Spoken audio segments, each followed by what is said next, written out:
ओम शांति और good morning. Thank you. आज आपका सुना नहीं था। गुड मॉर्निंग बोल रही हूँ। आज जगदीश भाई के साथ सबकी गुड मॉर्निंग, सबकी गुड मॉर्निंग।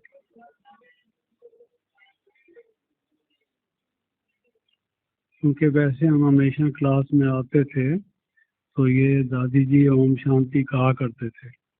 आज जब मैं आया तो सुना नहीं। चलो वो भी बात पूरी हो गई। बाकी मौरी बहन, नेवल भाई और हमारे जिन प्यारे भाइयों ने गीत गाया और सब आप जिन्होंने स्वागत किया और कुछ कॉम्प्लीमेंट्स पेश किए, उन सबको मेरा हार्दिक धन्यवाद। आपने सुना होगा शायद, और आप उसी भावना से, उसी दृष्टि से शायद देख रहे होंगे कि जगदीश भाई की तबीयत नासाज है और इलाज के लिए शायद आया है। परंतु आप जानते हैं कि वास्तव में आप देख भी रहे होंगे, आप प्रैक्टिकली, जब मैं आपके सामने हूँ, मैं पहले जैसा ही हूँ, फ्रेश हूँ, एनर्जेटिक हूँ और हेल्दी हूँ। ऐसी कोई मेरे लिए प्रॉब्लम नहीं है। लेकिन इन्होंने मुझे बुलाया कि आपका डॉक्टर के पास कोर्ट मार्शल होगा। तो अब कोर्ट मार्शल में क्या मुझे पनिशमेंट मिलती है और क्या हाउस अरेस्ट होती है या मुझे वो बेड रेस्ट देते हैं या क्या देते हैं, ये तो नतीजा आपके सामने आ जाएगा। लेकिन मैं हमेशा होपफुल हूँ। बाबा की मदद मेरे ऊपर इतनी है। बाबा मेरा सर्जन है, बाबा मेरा फिजिशियन भी है, और अब तक जो मेरा अपना अनुभव है, थ्रू आउट माई लाइफ, सारा जीवन भर बाबा ने मेरी हर प्रकार से पालना और मदद की है। और दादियों का आशीर्वाद मेरे ऊपर इतना है। आप जानते हैं दादी जानकी कितना मुझसे प्यार करती हैं। अभी भी आप देख रहे थे कितना बहुत पावरफुल दृष्टि दे रही थी, और उनके पावरफुल संकल्प से ही मैं यहाँ आया हूँ। आप सबसे मिलने की भी इच्छा थी, चलो वो भी पूरी हुई। बाकी मुझे कोई ऐसा प्रॉब्लम नहीं है। पहले भी जब मैं रशिया गया था पहली दफ़ा, तो वहाँ के आम लोग हर बात में कहते थे नो प्रॉब्लम, नो प्रॉब्लम। थोड़ी थोड़ी देर में कहते थे नो प्रॉब्लम। तो मैं भी यही कहता हूँ कि नो प्रॉब्लम। ये वास्तव में हम लोगों को भी समझाते हैं कि प्रॉब्लम्स जो होते हैं वो अपॉर्चुनिटीज़ होती है। तो ये भी हमारी लाइफ में अपॉर्चुनिटीज़ है, प्रॉब्लम कोई नहीं है। क्योंकि किसी ने कहा है कि जो जाके ना आए वो जवानी देखी, जो आके ना जाए वो बुढ़ापा देखा। तो हमेशा परिवर्तन तो जीवन में होता है, ये भी एक परिवर्तन है। और साथ साथ जो हमारे जीवन में परिवर्तन हो रहा है, बाबा के ज्ञान का जादू, योग का जादू जो हमें परिवर्तित कर रहा है, वो सबसे बड़ा परिवर्तन है। और जी,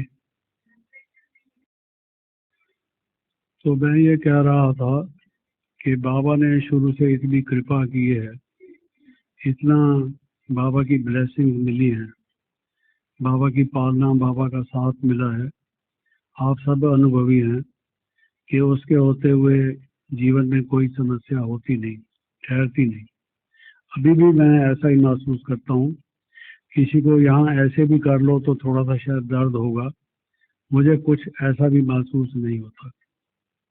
शरीर को कुछ मामूली सा हो भी सही, लेकिन मेरी जो महसूसता है वो ऐसी होती है कि कुछ भी जैसे हुआ नहीं।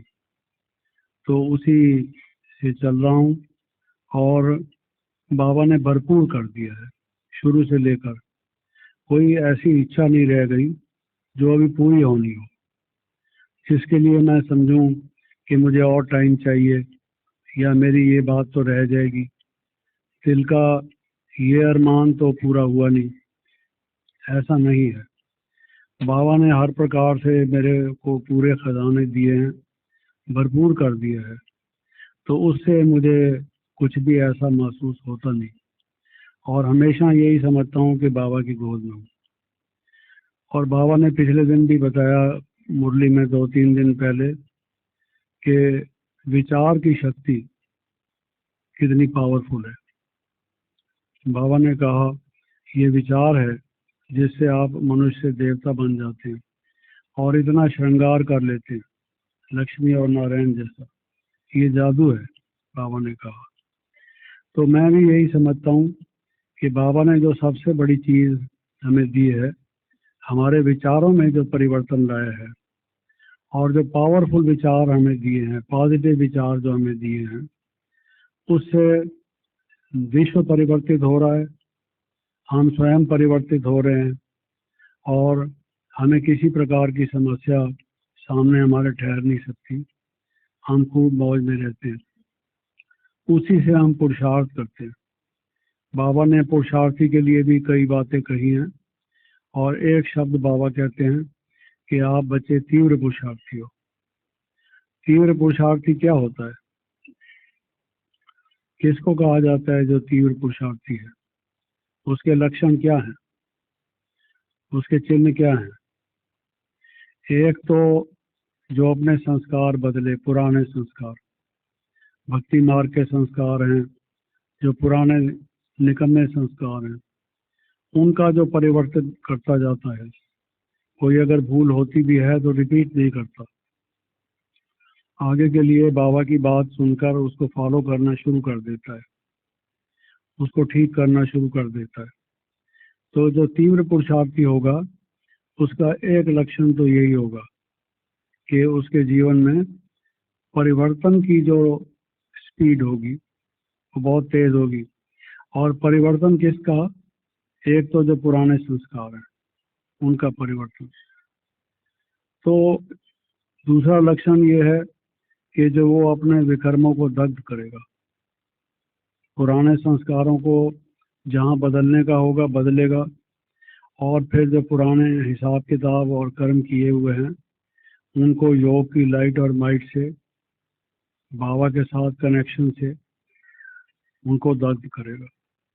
उससे उसके जीवन में हल्कापन और आध्यात्मिक दृष्टि, उसकी बॉडी कॉन्शियसनेस की बजाय सोल कॉन्शियसनेस में रहेगा। तो ये तीव्र पुरुषार्थी के लक्षण हैं। तीसरा, जो संबंध है, दुनिया में सारा खेल संबंधों का है। कुछ हमारे वर्क रिलेशनशिप्स हैं, कोई ऑफिस में काम करता है, कोई बिजनेस में है, घर में भी रहते हैं, इंस्टीट्यूशन में हम कईयों के साथ मिलकर काम करते हैं, ये हमारा वर्क रिलेशनशिप है। दूसरा हमारा ब्लड रिलेशनशिप है, जो लौकिक हमारे परिवार के संबंध के हैं, वो भी एक संबंध है।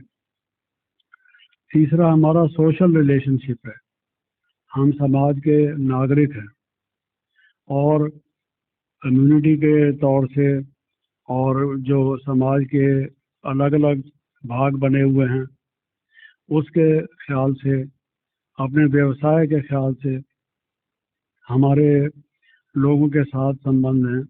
हमारे social relationship, professional relationship, community relationship भी हमारे हैं। तो ये सब जो हमारे रिलेशनशिप्स हैं ये डिवाइनाइज्ड हो जाए, अब डिवाइन रिलेशनशिप हो जाए। इनमें एक चीज़ बदल दें अगर हम, बेसिक, कि हम आत्मा आत्मा भाई भाई हैं, आत्मिक दृष्टि को हम ला दें, तो ये सारे परिवर्तित हो जाते हैं। हम घर वालों से भी ठीक चलें, व्यवहार से भी ठीक हों, जो हमारा प्रोफेशन है, व्यवसाय है, जहाँ हम काम करते हैं उनके साथ भी हमारा संबंध ठीक हो। तो मैं ये कह रहा था कि जो तीव्र पुरुषार्थी है उसका एक लक्षण ये होगा कि सबके साथ उसके रिलेशनशिप ठीक होंगे, सबका प्रिय होगा, वो न्यारा और प्यारा, जिसको बाबा कहते हैं। कोई संघर्ष नहीं, कोई नाराज नहीं, जिसको बाबा कहते हैं कि आपको 3 सर्टिफिकेट लेने हैं, हर एक को संतुष्ट करना है, एक सर्टिफिकेट ये है। तो दूसरों को संतुष्ट कैसे करेंगे? जब हमारे रिलेशनशिप ठीक होंगे।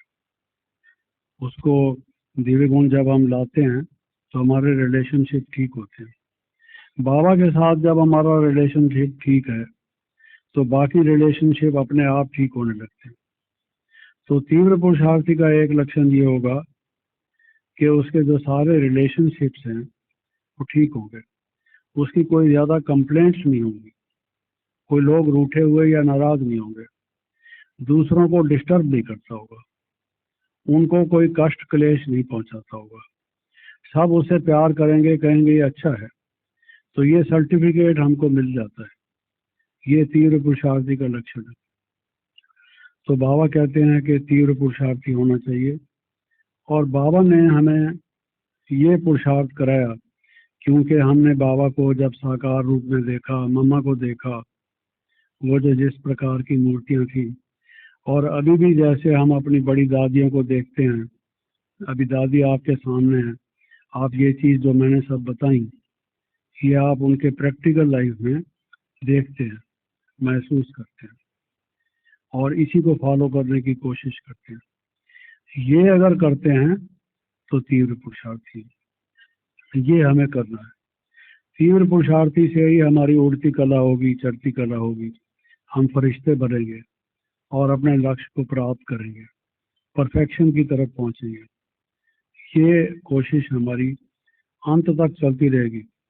बाबा ने कई दफा बताया है कि एग्जामिनेशन में, क्वेश्चन पेपर में जो क्वेश्चन आने हों वो पहले से नहीं बताए जाते, लेकिन बाबा टीचर ऐसा है कि वो अंत में क्या क्या क्वेश्चन आएंगे पेपर में लास्ट तक वो पहले से बता देता है। कितना वंडरफुल टीचर है ये। और शुरू से पहले दिन से जब से हमने 1 वीक कोर्स किया, क्लास में प्रवेश किया, सेंटर पर प्रवेश किया, ये ज्ञान सुनना शुरू किया, तब से वो पहला लेसन हमको मिलना शुरू हुआ और रोज बाबा की मुरली में उसी प्रश्न को लेकर हमें और अधिक समझाया जाता है। और अंत तक भी बाबा कहता है कि वो आपको प्रश्न आएगा, यही कि मैं आत्मा हूँ, मैं बिंदु हूँ, ज्योति स्वरूप हूँ। बाबा कहते हैं विस्तार को छोड़ के सार में अगर हम आएंगे, बिंदु पर कंसंट्रेट करेंगे और इस बात को याद रखेंगे तो तीव्र पुरुषार्थी स्वयं बन जाएंगे। आज तो हेलो करने के लिए बैठा हूँ, काफ़ी समय हुआ है। ठीक है, आपको आज छुट्टी तो है, लेकिन और भी बहुत सारे कार्य होते हैं। मैंने शायद अधिक समय ले लिया है। आप सबका बहुत बहुत धन्यवाद। ओम शांति।